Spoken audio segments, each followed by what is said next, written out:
سورۃ الجن سورہ جن مکی ہے اور اس میں 28 آیتیں اور 2 رکوع ہے۔ بسم اللہ الرحمن الرحیم۔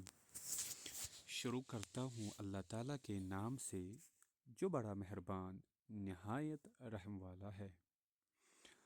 قل اوحی الی انہ استمع نفر من الجن فقالوا انا سمعنا قرآنا عجبا۔ اے محمد صلی اللہ علیہ وسلم، آپ کہہ دیجئے کہ مجھے وحی کی گئی ہے کہ جنوں کی ایک جماعت نے قرآن سنا اور کہا کہ ہم نے عجیب قرآن سنا ہے۔ یہ واقعہ سورہ احقاف 29 کے حاشیے پر گزر چکا ہے کہ نبی صلی اللہ علیہ وسلم وادی نخلا صحابہ کرام کو فجر کی نماز پڑھا رہے تھے کہ کچھ جنوں کا وہاں سے گزر ہوا تو انہوں نے آپ صلی اللہ علیہ وسلم کا قرآن سنا، جس سے وہ متاثر ہوئے۔ یہاں بتلایا جا رہا ہے کہ اس وقت جنوں کا قرآن سننا آپ کے علم میں نہیں آیا، بلکہ وحی کے ذریعے سے آپ کو اس سے آگاہ فرمایا گیا۔ یہدی الی الرشد فآمنا بہ ولن نشرک بربنا احدا۔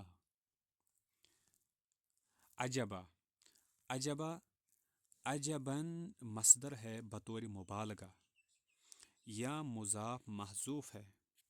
ذا عجبن یا مصدر اسم فاعل کے معنی میں ہے۔ معجباً مطلب ہے کہ ہم نے ایسا قرآن سنا ہے جو فصاحت و بلاغت میں بڑا عجیب ہے، یا مواعظ کے اعتبار سے عجیب ہے، یا برکت کے لحاظ سے نہایت تعجب انگیز ہے۔ فتح الکبیر۔ یہدی الی الرشد فآمنا بہ ولن نشرک بربنا احدا۔ جو راہ راست کی طرف رہنمائی کرتا ہے ہم اس پر ایمان لا چکے ہیں، اب ہم ہرگز کسی کو بھی اپنے رب کا شریک نہ بنائیں گے۔ جو راہ راست کی طرف رہنمائی کرتا ہے، یہ قرآن کی دوسری صفت ہے کہ وہ راہ راست یعنی حق و صواب کو واضح کرتا یا اللہ کی معرفت عطا کرتا ہے۔ ہم اس پر ایمان لا چکے، یعنی ہم نے تو اس کو سن کر اس بات کی تصدیق کر دی کہ واقعی یہ اللہ کا کلام ہے، کسی انسان کا نہیں۔ اس میں کفار کو توبیخ و تنبیہ ہے کہ جن تو ایک مرتبہ سن کر ہی اس قرآن پر ایمان لے آئے، تھوڑی سی آیات سن کر ہی ان کی کایا پلٹ گئی اور وہ یہ بھی سمجھ گئے کہ یہ کسی انسان کا بنایا ہوا کلام نہیں ہے، لیکن انسانوں کو خاص طور پر ان کے سرداروں کو اس قرآن سے فائدہ نہیں ہوا۔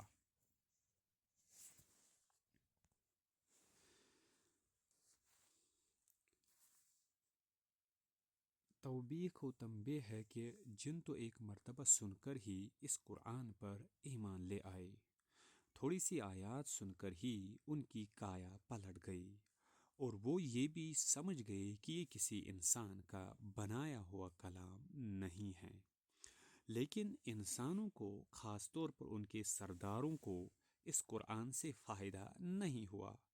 درحالانکہ نبی صلی اللہ علیہ وسلم کی زبان مبارک سے انہوں نے متعدد مرتبہ قرآن سنا، علاوہ ازیں خود آپ صلی اللہ علیہ وسلم بھی انہی میں سے تھے اور انہی کی زبان میں آپ ان کو قرآن سناتے تھے۔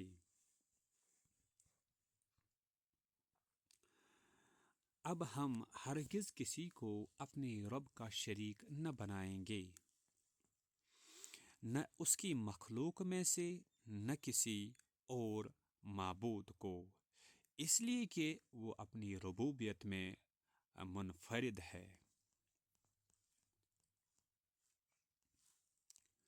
وَإِنَّهُ تَعَالَى جَدُّ رَبِّنَا وَأَنَّهُ تَعَالَى جَدُّ رَبِّنَا مَا اتَّخَذَ صَاحِبَةً وَلَا وَلَدًا، اور بے شک ہمارے رب کی شان بڑی بلند ہے، نہ اس نے کسی کو اپنی بیوی بنایا نہ بیٹا۔ جدو کے معنی عظمت و جلال کے ہے، جدو کے معنی عظمت و جلال کے ہے، یعنی ہمارے رب کی شان اس سے بہت بلند ہے کہ اس کی اولاد یا بیوی ہو۔ گویا جنوں نے ان مشرکوں کی غلطی کو واضح کیا جو اللہ کی طرف بیوی یا اولاد کی نسبت کرتے ہیں۔ انہوں نے ان دونوں کمزوریوں سے رب کی تنزیہ و تقدیس کی۔ وَأَنَّهُ كَانَ يَقُولُ سَفِيهُنَا عَلَى اللَّهِ شَطَطًا، اور یہ کہ ہم میں کا بیوقوف اللہ کے بارے میں خلاف حق باتیں کہا کرتا تھا۔ سفیہنا ہمارے بیوقوف سے بعض نے شیطان مراد لیا اور بعض نے ان کے ساتھی جن اور بعض نے بطور جنس، یعنی ہر وہ شخص جو یہ گمان باطل رکھتا ہے کہ اللہ کی اولاد ہے۔ شططا کے کئی معنی کیے گئے ہیں: ظلم، جھوٹ، باطل، کفر میں مبالغہ وغیرہ۔ مقصد راہ اعتدال سے دوری اور حد سے تجاوز ہے۔ مطلب یہ ہے کہ یہ بات کہ اللہ کی اولاد ہے ان بیوقوفوں کی بات ہے، جو راہ اعتدال و صواب سے دور، حد سے متجاوز اور کاذب و افترا پرداز ہے۔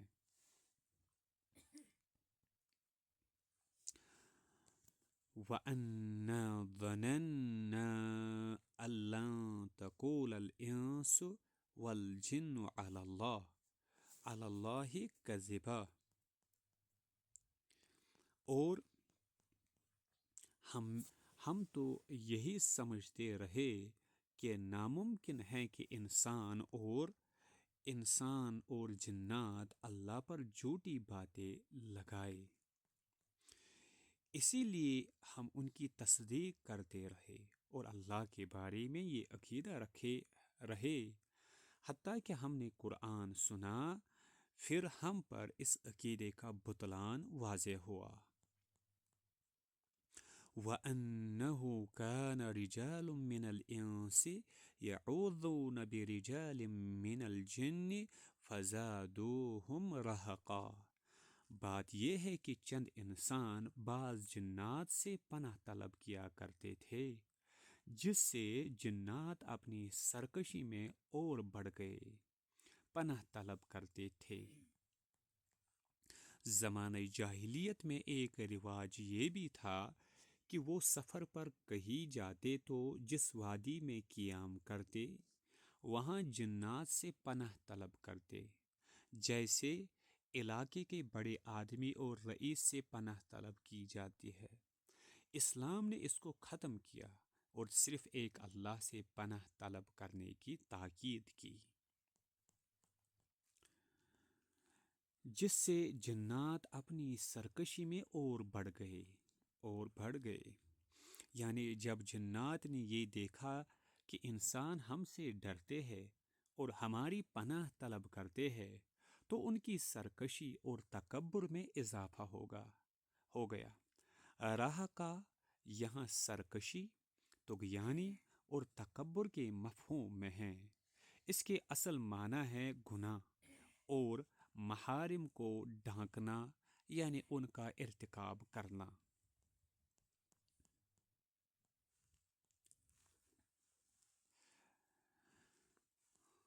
وَأَنَّهُمْ ظَنُّوا كَمَا ظَنَنْتُمْ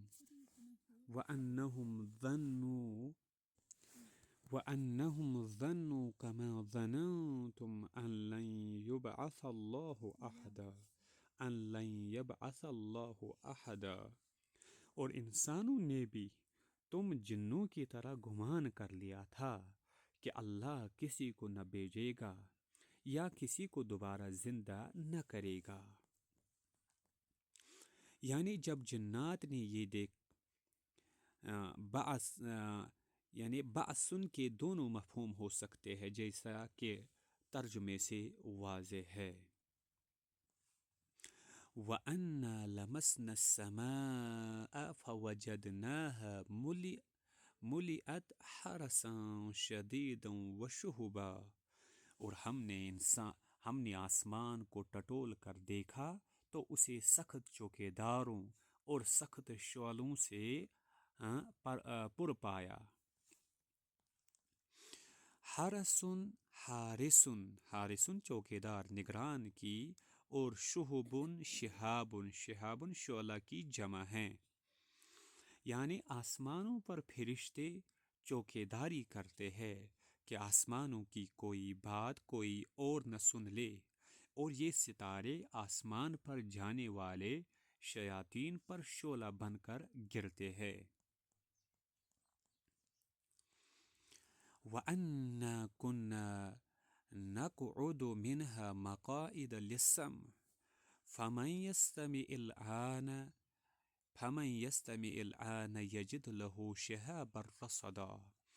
اس سے پہلے ہم باتیں سننے کے لیے آسمان میں جگہ جگہ بیٹھ جایا کرتے تھے، اب جو بھی کان لگاتا ہے وہ ایک شعلے کو اپنی طاق میں پاتا ہے۔ بیٹھ جایا کرتے تھے اور آسمانی باتوں کی کچھ سن گن پا کر کاہنوں کو بتلا دیا کرتے تھے، جس میں وہ اپنی طرف سے 100 جھوٹ ملایا کرتے تھے۔ شعلے کو اپنی طاق میں پاتا ہے، لیکن بعثت محمدیہ کے بعد یہ سلسلہ بند کر دیا گیا۔ اب جو بھی اس نیت سے اوپر جاتا ہے، شعلہ اس کی طاق میں ہوتا ہے اور ٹوٹ کر اس پر گرتا ہے۔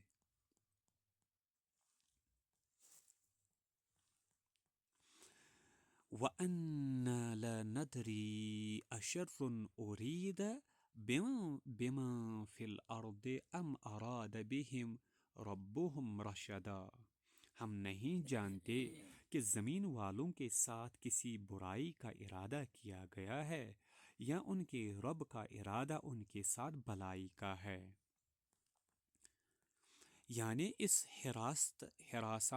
حراست آسمانی سے مقصد اہل زمین کے لیے کسی شر کے منصوبے کو پائے تکمیل تک پہنچانا، یعنی ان پر عذاب نازل کرنا ہے، یا بھلائی کا ارادہ یعنی رسول بھیجنا ہے۔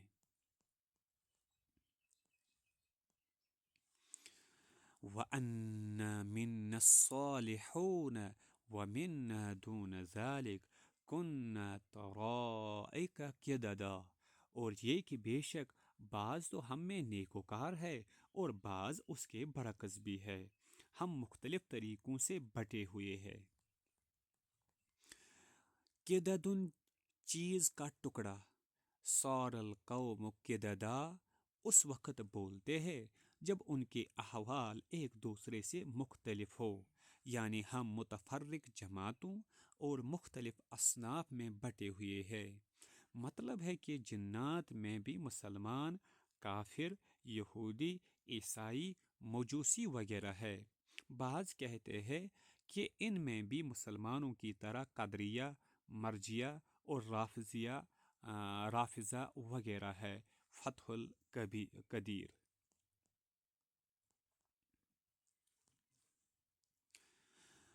وَأَنَّا ظَنَنَّا أَن لَّن نُّعْجِزَ اللَّهَ فِي الْأَرْضِ وَلَن نُّعْجِزَهُ هَرَبًا، اور ہم نے سمجھ لیا کہ ہم اللہ تعالیٰ کو زمین میں ہرگز عاجز نہیں کر سکتے اور نہ ہم بھاگ کر اسے ہرا سکتے ہیں۔ ہم نے سمجھ لیا۔ ظن یہاں علم اور یقین کے معنی میں ہے، جیسے اور بھی بعض مقامات پر ہے۔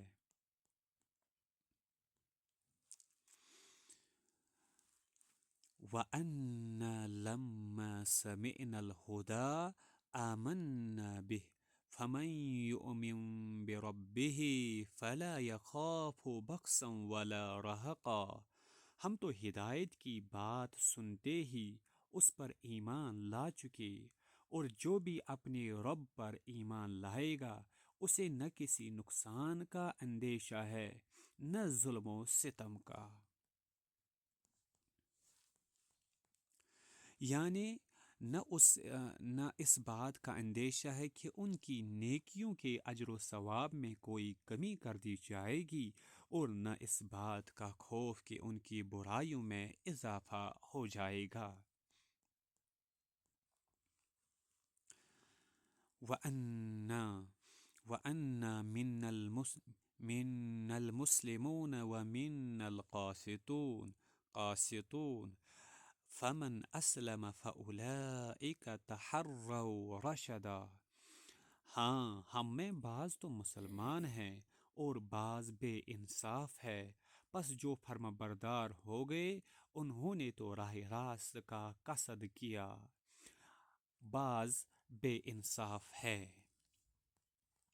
یعنی جو نبوت محمدیہ پر ایمان لائے وہ مسلمان، اور اس کے منکر بے انصاف ہے۔ قاسطن ظالم اور غیر منصف، اور مقسطن عادل، یعنی ثلاثی مجرد سے ہو تو معنی ظلم کرنے کے، اور مزید فی سے ہو تو انصاف کرنے کے۔ وَأَمَّا الْقَاسِطُونَ فَكَانُوا لِجَهَنَّمَ حَطَبًا، اور جو ظالم ہیں وہ جہنم کا ایندھن بنیں گے، وہ جہنم کا ایندھن بن گئے۔ اس سے معلوم ہوا کہ انسانوں کی طرح جنات بھی دوزخ اور جنت دونوں میں جانے والے ہوں گے۔ ان میں جو کافر ہوں گے وہ جہنم میں، اور مسلمان جنت میں جائیں گے۔ یہاں تک جنات کی گفتگو ختم ہو گئی، اب آگے پھر اللہ کا کلام ہے۔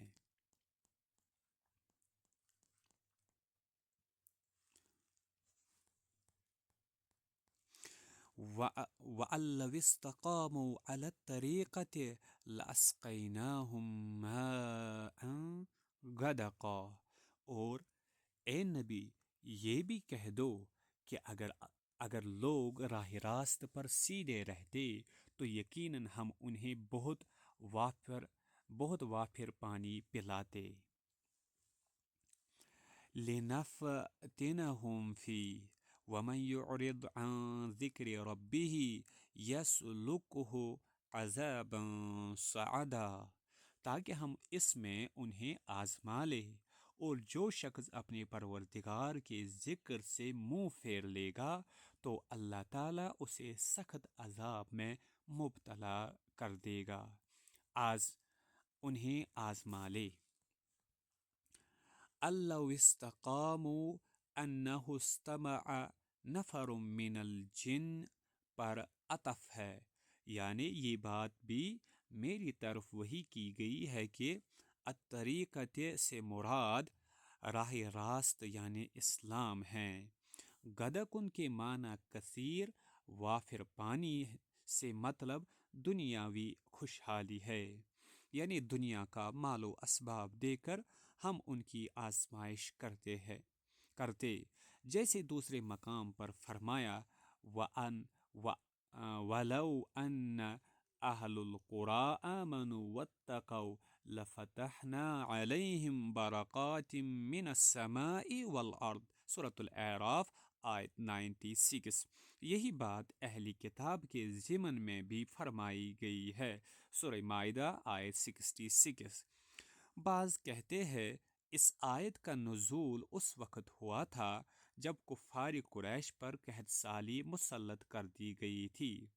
اب طریقت کے دوسرے معنی گمراہی کے راستے کے کیے گئے ہیں۔ اس معنی کے لحاظ سے یہ مادی خوشحالی استدراج کے طور پر ہوگی، جیسے دوسرے مقام پر فرمایا فَلَمَّا نَسُوا مَا ذُكِّرُوا بِهِ فَتَحْنَا عَلَيْهِمْ أَبْوَابَ كُلِّ شَيْءٍ، سورۃ الانعام آیت 44۔ أَيَحْسَبُونَ أَنَّمَا نُمِدُّهُم بِهِ مِن مَّالٍ وَبَنِينَ نُسَارِعُ لَهُمْ فِي الْخَيْرَاتِ، سورۃ المؤمنون آیت 55-56۔ امام ابن کثیر کے نزدیک لِنَفْتِنَهُمْ کے پیش نظر دوسرا مفہوم زیادہ قرین قیاس ہے، جبکہ امام شوکانی کے نزدیک پہلا زیادہ صحیح ہے۔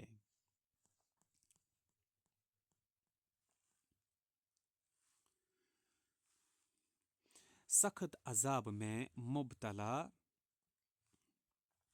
لِنَفْتِنَهُمْ فِيهِ وَمَنْ يُعْرِضْ عَنْ ذِكْرِ رَبِّهِ يَسْلُكْهُ عَذَابًا صَعَدًا، تاکہ ہم اس میں انہیں آزما لے، اور جو شخص اپنے پروردگار کے ذکر سے منہ پھیر لے گا تو اللہ تعالیٰ اسے سخت عذاب میں مبتلا کر دے گا۔ صَعَدًا ای عذابًا شاقًا شدیدًا موجعًا مؤلمًا۔ ابن کثیر، نہایت سخت المناک عذاب۔ وَأَنَّ الْمَسَاجِدَ لِلَّهِ فَلَا تَدْعُوا مَعَ اللَّهِ أَحَدًا، اور یہ کہ مسجدیں صرف اللہ ہی کے لیے خاص ہے، پس اللہ تعالیٰ کے ساتھ کسی اور کو نہ پکارو۔ مسجد کے معنی سجدہ گاہ کے ہے۔ سجدہ بھی ایک رکن نماز ہے، اس لیے نماز پڑھنے کی جگہ کو مسجد کہا جاتا ہے۔ آیت کا مطلب واضح ہے کہ مسجدوں کا مقصد صرف ایک اللہ کی عبادت ہے، اس لیے مسجدوں میں کسی اور کی عبادت، کسی اور سے دعا و مناجات، کسی اور سے استغاثہ و استمداد جائز نہیں۔ یہ امور ویسے تو مطلقاً ہی ممنوع ہیں اور کہیں بھی غیر اللہ کی عبادت جائز نہیں ہے، لیکن مسجدوں کا بطور خاص اس لیے ذکر کیا ہے کہ ان کے قیام کا مقصد ہی اللہ کی عبادت ہے۔ اگر یہاں بھی غیر اللہ کو پکارنا شروع کر دیا گیا تو یہ نہایت ہی قبیح اور ظالمانہ حرکت ہوگی۔ لیکن بدقسمتی سے بعض نادان مسلمان اب مسجدوں میں بھی اللہ کے ساتھ دوسروں کو بھی مدد کے لیے پکارتے ہیں، بلکہ مسجدوں میں ایسے کتبے آویزاں کیے ہوئے ہیں جن میں اللہ کو چھوڑ کر دوسروں سے استغاثہ کیا گیا ہے۔ فَلْيَبْكِ عَلَى الْإِسْلَامِ مَنْ كَانَ بَاقِيًا۔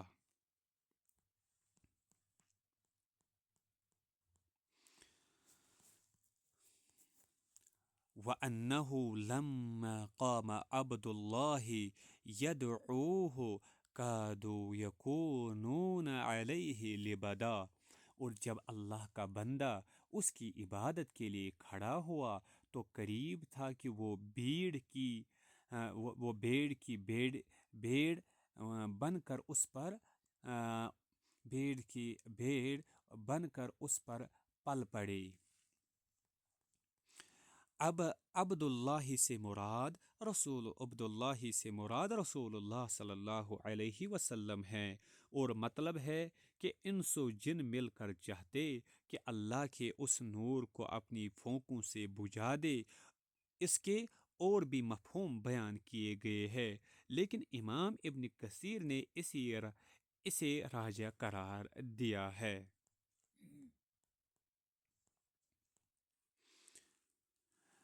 قل انما ادعو ربی ولا اشرک بہ احدا، آپ کہہ دیجئے کہ میں تو صرف اپنے رب ہی کو پکارتا ہوں اور اس کے ساتھ کسی کو شریک نہیں کرتا۔ یعنی جب سب آپ کی عداوت پر متحد ہو گئے اور تل گئے ہیں تو آپ فرما دیجئے کہ میں تو صرف اپنے رب کی عبادت کرتا ہوں، اسی سے پناہ طلب کرتا اور اسی پر بھروسہ کرتا ہوں۔ قل انی قل انی لا املک لکم ضرا ولا رشدا، کہہ دیجئے کہ مجھے تمہارے کسی نقصان نفع کا اختیار نہیں، یعنی مجھے تمہاری ہدایت یا گمراہی کا یا کسی اور نفع نقصان کا اختیار نہیں ہے، میں تو صرف اس کا ایک بندہ ہوں جسے اللہ نے وحی اور رسالت کے لیے چن لیا ہے۔ قل انی لن یجیرنی من اللہ احد ولن اجد من دونہ ملتحدا، کہہ دیجئے کہ مجھے ہرگز کوئی اللہ سے بچا نہیں سکتا اور میں ہرگز اس کے سوا کوئی جائے پناہ بھی نہیں پا سکتا۔ اللہ سے بچا نہیں سکتا، ہرگز مجھے کوئی اللہ سے بچا نہیں سکتا۔ اگر میں اس کی نافرمانی کروں اور وہ مجھے اس پر وہ عذاب دینا چاہے تو مجھے کوئی بچا نہیں سکتا۔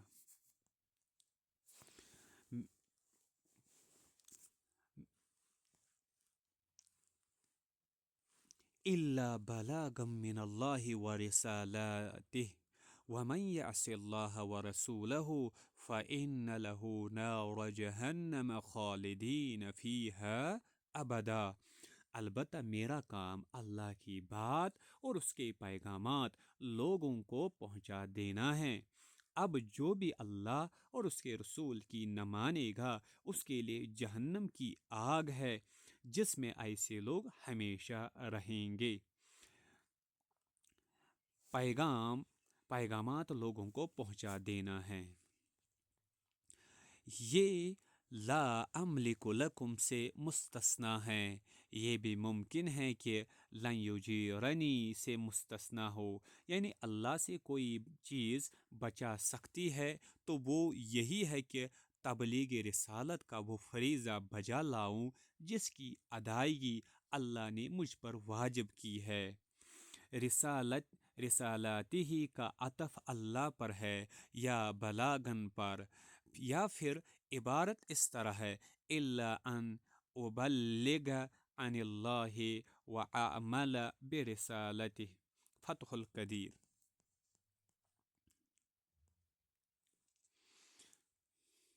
حتی اذا رأوا ما یوعدون فسیعلمون من اضعف ناصرا واقل عددا، ان کی آنکھ نہ کھلے گی یہاں تک کہ اسے دیکھ لے جس کا ان کو وعدہ دیا جاتا ہے، پس عنقریب جان لیں گے کہ کس کا مددگار کمزور اور کس کی جماعت کم ہے۔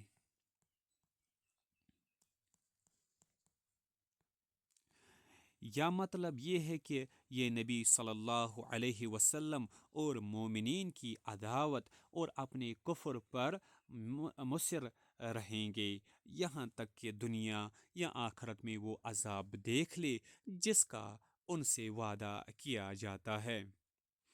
کس کی جماعت کم ہیں، یعنی اس وقت ان کو پتہ لگے گا کہ مومنوں کا مددگار کمزور ہے یا مشرکوں کا، اور اہل توحید کی تعداد کم ہے یا غیر اللہ کی پجاریوں کی۔ مطلب یہ ہے کہ پھر مشرکین کا تو سرے سے کوئی مددگار ہی نہیں ہوگا، اور اللہ کے ان ان گنت لشکروں کے مقابلے میں ان مشرکین کی تعداد بھی آٹے میں نمک کے برابر ہی ہوگی۔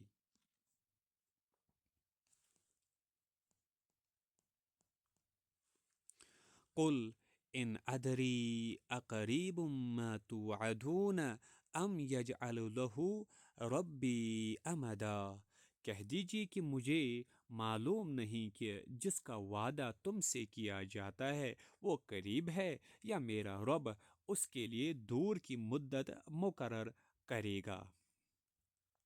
مطلب یہ ہے کہ عذاب یا قیامت کا علم یہ غیب سے تعلق رکھتا ہے جس کو صرف اللہ تعالیٰ ہی جانتا ہے کہ وہ قریب ہے یا دور۔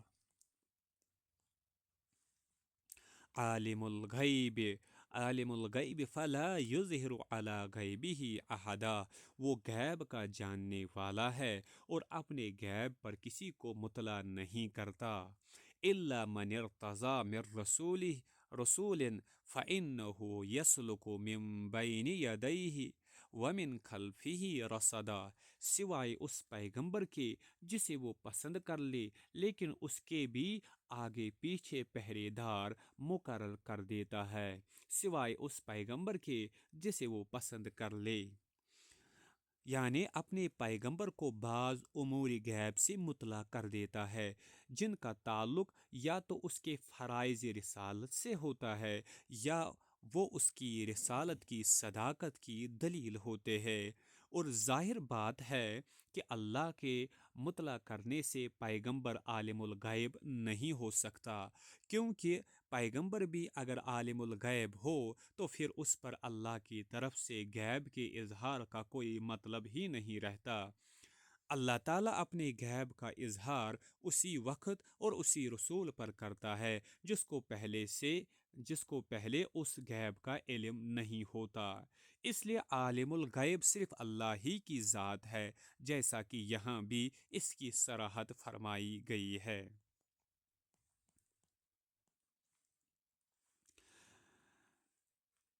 لیکن اس کے بھی آگے پیچھے پہرے دار مقرر کر دیتا ہے۔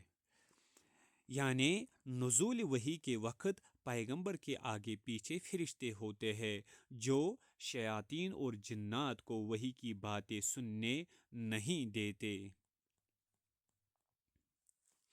لِيَعْلَمَ أَنْ قَدْ أَبْلَغُوا رِسَالَاتِ رَبِّهِمْ وَأَحَاطَ بِمَا لَدَيْهِمْ وَأَحْصَى كُلَّ شَيْءٍ عَدَدًا، تاکہ ان کے اپنے رب کے پیغام پہنچا دینے کا علم ہو جائے اور اللہ تعالیٰ نے ان کے آس پاس کی تمام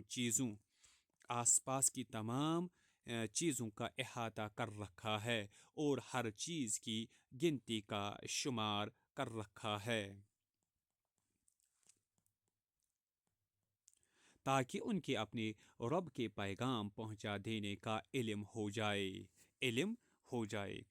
لیعلم میں ضمیر کا مرجع کون ہے؟ بعض کے نزدیک رسول اللہ صلی اللہ علیہ وسلم ہے، تاکہ آپ جان لے کہ آپ سے پہلے رسولوں نے بھی اللہ کا پیغام اسی طرح پہنچایا جس طرح آپ نے پہنچایا، یا نگران فرشتوں نے اپنے رب کا پیغام پیغمبر تک پہنچا دیا اور بعض نے اسی کا مرجع اللہ کو بنایا ہے۔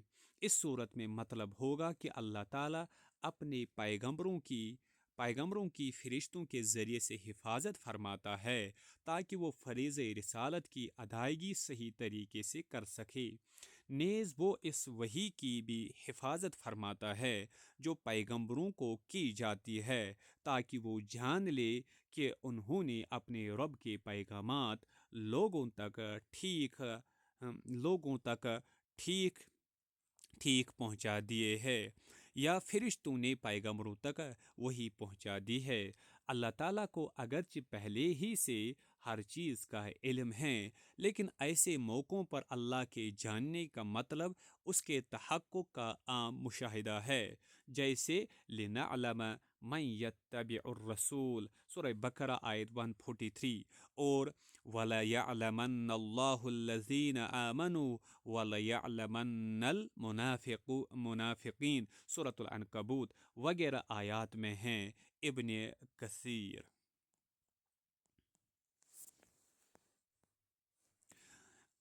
احاطہ کر رکھا ہے فرشتوں کے پاس کی یا پیغمبروں کے پاس کی۔ اور ہر چیز کی گنتی کا شمار کر رکھا ہے، کیونکہ وہی عالم الغیب ہے، جو ہو چکا اور جو آئندہ ہوگا سب کا اس نے شمار کر رکھا ہے، یعنی اس کے علم میں ہیں۔